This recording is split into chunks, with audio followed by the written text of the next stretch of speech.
परिश्रम कदापि निष्फल न भवति। परिश्रम कभी भी बेकार नहीं जाता। यदि तुम परिश्रम करोगे तो इसका फल अच्छा ही मिलेगा और बहुत ही अच्छा मिलेगा। प्रिय छात्रगण, नमो नमः। आज मैं तुम्हें अपनी व्याकरण की कक्षा में बड़ा ही मनोरंजक टॉपिक बताने वाली हूँ, जिसका शीर्षक है उपपद विभक्ति। जब विशेष शब्दों के साथ विशेष विभक्तियों का प्रयोग किया जाता है तब उसे उपपद विभक्ति कहते हैं। सामान्यतः हम लोग जानते ही हैं कि कर्ता कारक में प्रथमा विभक्ति, कर्म में द्वितीया विभक्ति, करण में तृतीया विभक्ति और भी इसी तरीके के जो भी विभक्तियां हैं हम लोग प्रयोग करते हैं। लेकिन यहाँ पे है कि जब विशेष शब्दों के साथ विशेष विभक्ति का प्रयोग करेंगे तब उसे उपपद विभक्ति कहेंगे। आज हम लोग द्वितीय विभक्ति से देखते हैं। द्वितीय विभक्ति अर्थात कर्म कारक। द्वितीय के उपपद देखो यहाँ कौन कौन से मैं बताने वाली हूँ, ध्यान से देखोगे। अभितः, परितः, पहले भी तुम लोग पढ़े हो ना, 8 में, याद करो। उसी को मैं यहाँ पे रिपीट कर रही हूँ और 2-4 विभक्तियाँ जोड़ी भी हूँ। ठीक है। अभितः परितः अर्थ क्या है? चारों ओर। ठीक है। तो जिसके चारों ओर उसमें द्वितीया विभक्ति का प्रयोग होगा। समझे? जैसे ग्रामम अभितः वनम अस्ति। दूसरा है नगरम परितः नदी वहती। ठीक है। तो ग्रामम अभितः गांव के चारों ओर, नगरम परितः नगर के चारों ओर, जिसके चारों ओर उसमें द्वितीया विभक्ति का हम प्रयोग करते हैं। मैंने अंडरलाइन भी कर दिया है, ध्यान से देखोगे तो पता चल जाएगा। दूसरा है उभयतः, दोनों ओर। नदीम उभयतः वृक्षा सन्ति, नदी के दोनों ओर वृक्ष हैं। फिर वही बात आ गई कि जिसके दोनों ओर, उसमें कौन सी विभक्ति? द्वितीया विभक्ति। ठीक है। दूसरा उदाहरण है कृष्णम उभयतः गोपा सन्ति, कृष्ण के दोनों ओर गोपियां हैं। समझे? अब है देखो समया निक्सा। समया निक्सा का अर्थ है पास में। ठीक है, निकट, पास में। वनम समया नदी बहती, वन के समीप पास में नदी बहती है। विद्यालयम निक्सा वाटिका अस्ति, विद्यालय के पास में क्या है? वाटिका है। बड़ा ही सुंदर वाक्य है ये। ठीक है। समझे? ये जो उपपद विभक्ति है ये तुम्हें अनुवाद में भी बहुत ही मदद करेगा। इसे बहुत अच्छे से और ध्यान से पढ़ोगे और याद भी करोगे। चलो आगे बढ़ते हैं, देखते हैं क्या है। फिर है प्रति। प्रति का अर्थ क्या होता है? की ओर। जैसे वह गांव की ओर जाता है, वन की ओर जाता है, तो इसमें जिसके ओर जाता है उसमें द्वितीया विभक्ति का प्रयोग होगा। छात्र विद्यालयम प्रति गच्छति, छात्र जो है विद्यालय के प्रति जाता है, विद्यालय की ओर जाता है, इसलिए विद्यालय में द्वितीया विभक्ति का प्रयोग होगा। कृषका क्षेत्रम प्रति गच्छति, कृषक जो है, किसान जो है खेत की ओर जाता है, तो क्षेत्र में द्वितीया विभक्ति का प्रयोग होगा। धिक मतलब धिक्कार, बोलते ना तुम्हें धिक्कार है कि तुमने ऐसा किया। ठीक है। एक तरह से धिक्कारना, किसी को गलत बात के लिए धिक्कारना। तो धिक के योग में भी द्वितीया विभक्ति का प्रयोग होता है। देखो पहला उदाहरण, धिक दुष्टम, यानी दुष्ट को धिक्कार रहा है, तो जिसको धिक्कार रहा है उसमें हम द्वितीया विभक्ति लेंगे। धिक दुष्टम, धिक पापिनम। ठीक, आगे बढ़े। विना, बिना मतलब होता है बगैर, इसके बगैर, समझे? तो ज्ञानम बिना न सुखम, समझ गए? ज्ञान के बिना सुख नहीं, धनम बिना न सुखम, धन के बिना भी सुख नहीं, समझ गए? जिसके बिना उसमें द्वितीय विभक्ति का प्रयोग करेंगे। अभी तृतीया विभक्ति देखते हैं। तृतीया विभक्ति अर्थात करण कारक। तृतीया के उपपद कौन कौन से हैं? बिना, बगैर। इसको हम लोगों ने द्वितीय विभक्ति में भी पढ़ा था। बिना एक ऐसा अव्यय है, उपपद है कि इसका प्रयोग हम लोग द्वितीय, तृतीया और पंचमी तीनों विभक्ति में करते हैं। बड़ा ही मज़ेदार है ये। एकदम याद रखना कि बिना का प्रयोग कहाँ कहाँ होता है? द्वितीय, तृतीय और पंचमी तीनों विभक्ति में हम लोग करते हैं।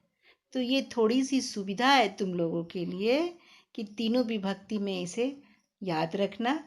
किसी भी विभक्ति में यदि तुम प्रयोग कर लोगे तो तुम्हारा सेंटेंस गलत होने वाला नहीं है। लेकिन बस इन्हीं तीनों विभक्तियों में करना। कौन कौन सा? द्वितीय, तृतीय और पंचमी। ठीक है, देखते हैं। पुत्र जनकेन बिना न गमिष्यति। देखो यहाँ पे तृतीया का प्रयोग किया गया है। जनकेन मैंने अंडरलाइन कर दिया है।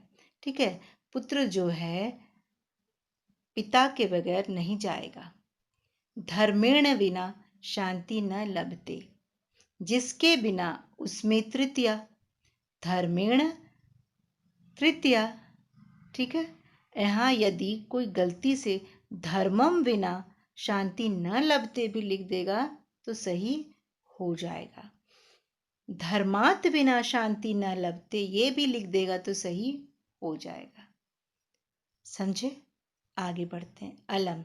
अलम का मतलब होता है मत करो, रोकने के लिए।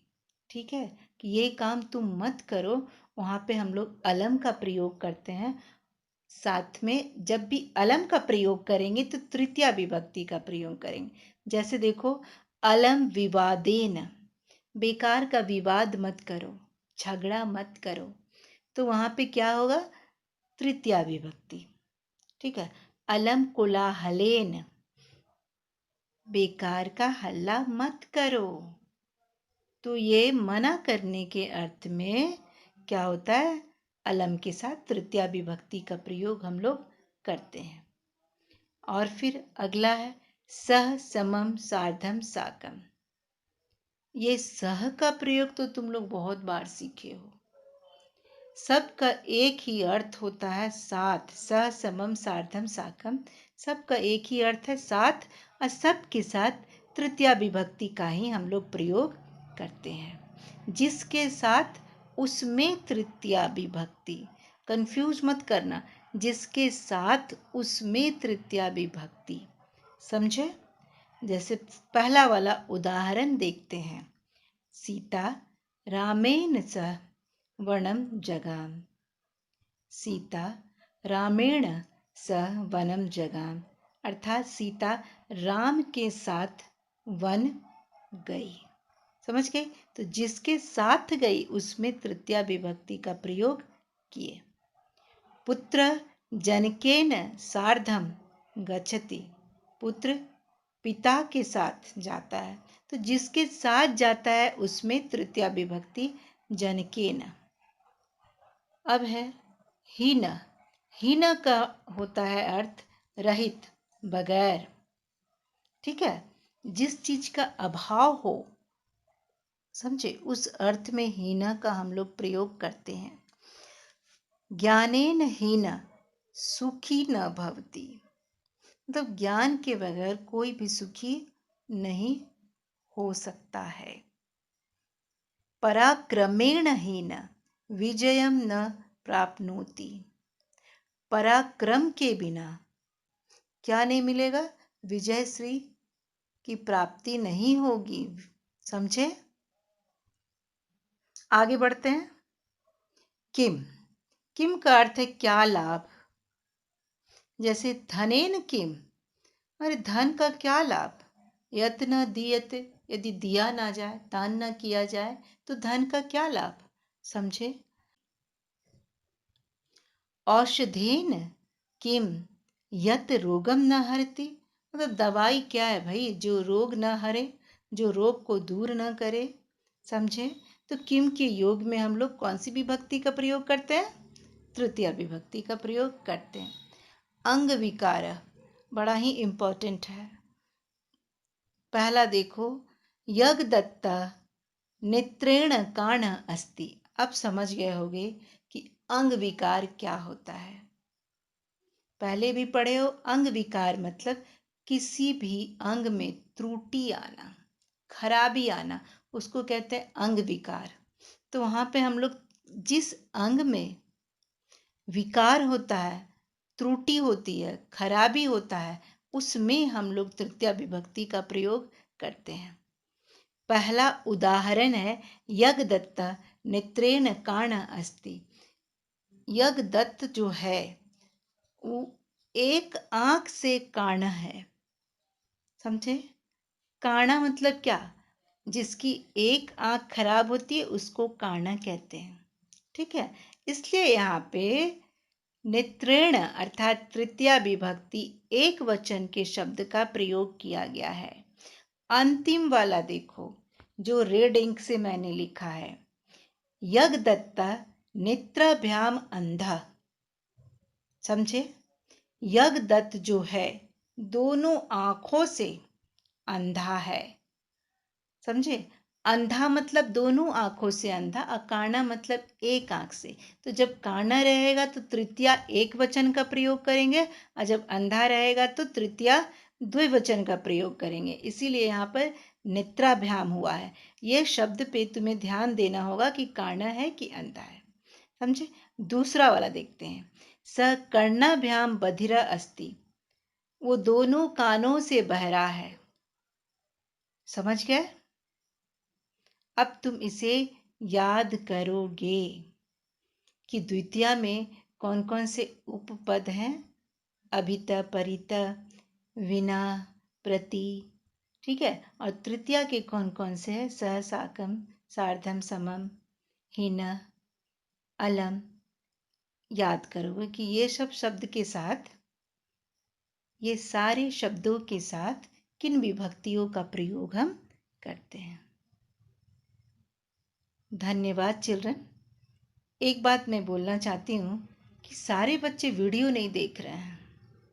अगर वीडियो तुम सारे बच्चों ने नहीं देखा ध्यान से तो तुम्हारे मार्क्स में माइनस कर सकती हूँ। सब्जेक्ट इनरिचमेंट मैं देने जा रही हूँ, तो मैं सोच रही हूँ कि तुम लोगों का मार्क्स मैं माइनस कर दूँ, क्योंकि तुम लोग अच्छे से देखते नहीं हो, पढ़ते नहीं हो अच्छे से।